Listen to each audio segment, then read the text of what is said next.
ज्ञानव्यापी मामले में बहुत अहम दिन है कि विश्वेश की बेंच आज 2 बजे ये फैसला सुना देगी कि जो प्रेमाइसेस है, वजूखाना है ज्ञानवापी परिसर में, जो आकृति मिली जिसे शिवलिंग कहा जा रहा है, उसकी कार्बन डेटिंग होगी या नहीं होगी, इसे लेकर आपत्तियां मुस्लिम पक्ष ने दर्ज कराई। राखी सिंह भी एक वादी हैं जिन्होंने कहा है कि शिवलिंग डैमेज हो सकता है अगर कार्बन डेटिंग हो। मेरे साथ हिंदू पक्ष वकील मदन मोहन जी हैं, सालों से वर्षों से इस केस को ट्रैक कर रहे हैं और मुकदमा लड़ भी रहे हैं कोर्ट में।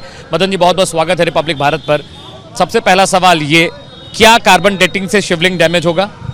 नहीं, क्योंकि हमने जो माननीय न्यायालय के समक्ष इस बात को स्पष्ट किया, एक अफवाह उड़ा दी गई थी कार्बन डेटिंग से कोई पत्थर या फिर धातु का नहीं संभव है, और अगर उसको किया भी जाता तो निकालना पड़ेगा और इससे इस प्रकार शिवलिंग का अपमान होगा। ऐसा कुछ भी नहीं है।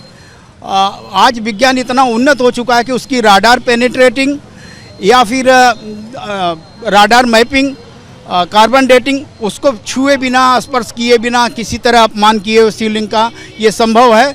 और या तो फिर कार्बन रेडियोलॉजी के माध्यम से भी ये संभव है। तो इसलिए कहीं भी ये बात पूरी तरह से गलत है कि किसी प्रकार शिवलिंग के साथ छेड़छाड़ किया जाएगा।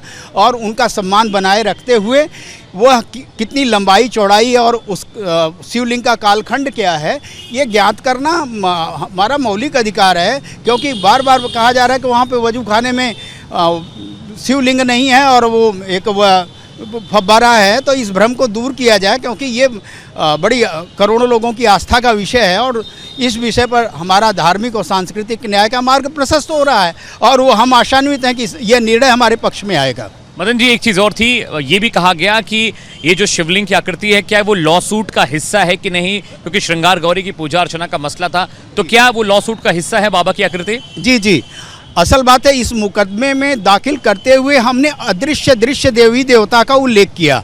यहाँ पे एक उल्लेख करेंगे कि चिदम्बरम, तमिलनाडु के चिदम्बरम मंदिर में भगवान का वहाँ कोई विग्रह नहीं है, वहाँ अदृश्य देवता रहते हैं, पर्दा हटता है और उनका दर्शन किया जाता है। तो यहाँ पे अदृश्य देवता की जब हमने बात की थी और वजू खाने से जब पानी हटाया गया, हमें संशय था कि वहाँ कुछ है, अवश्य कुछ चीज़ें छिपाई जा रही हैं। हटाया गया तो शिवलिंग प्रकट हुआ, तो वो अदृश्य देवता दृश्यमान हो गए। अतः हमारा पक्ष तो पुष्ट हुआ, जो हमने प्लेंट में कहा था, ये बातें सामने आ गई हैं। तो वो शिवलिंग तो अब ललकार के बोल रहे हैं कि मैं यहाँ विराजमान हूँ। एक और अहम बात है कि अगर फैसला पक्ष में आता है तो मसला अलग है, लेकिन अगर ये मुस्लिम पक्ष के पक्ष में अगर फैसला सुना दिया जाता है तो क्या विकल्प हैं? क्या आप हाई कोर्ट जाएंगे या आपके पक्ष में होता है तो मुस्लिम पक्ष हाई कोर्ट जा सकता है कि जिला अदालत को ही तय करना है? नहीं, निसंदेह, चूँकि इसको सुप्रीम कोर्ट के डायरेक्शन में जिला जज ही इंटरटेन कर रहे हैं, तो अगर इस निर्णय से हम असंतुष्ट होते हैं तो स्वाभाविक है कि हम उच्च न्यायालय की शरण में जाएंगे और अवश्य ही न्याय पाएंगे। तो मदन मोहन जी हैं, हिंदू पक्ष वकील हैं, कह रहे हैं कि पैसा उनके पक्ष में आएगा। और जिस तरह से कार्बन डेटिंग के मसले को लेकर सवाल जवाब खड़े हो रहे हैं, तो चाहे वो रडार पेनिट्रेशन हो या रडार की स्कैनिंग के जरिए हो या कार्बन डेटिंग के जरिए हो, तो बिना शिवलिंग को डैमेज किए भी उसकी उम्र का पता लगाया जा सकता है। कैमरा पर्सन सतीश के साथ अमित सिंह, रिपब्लिक भारत, वाराणसी।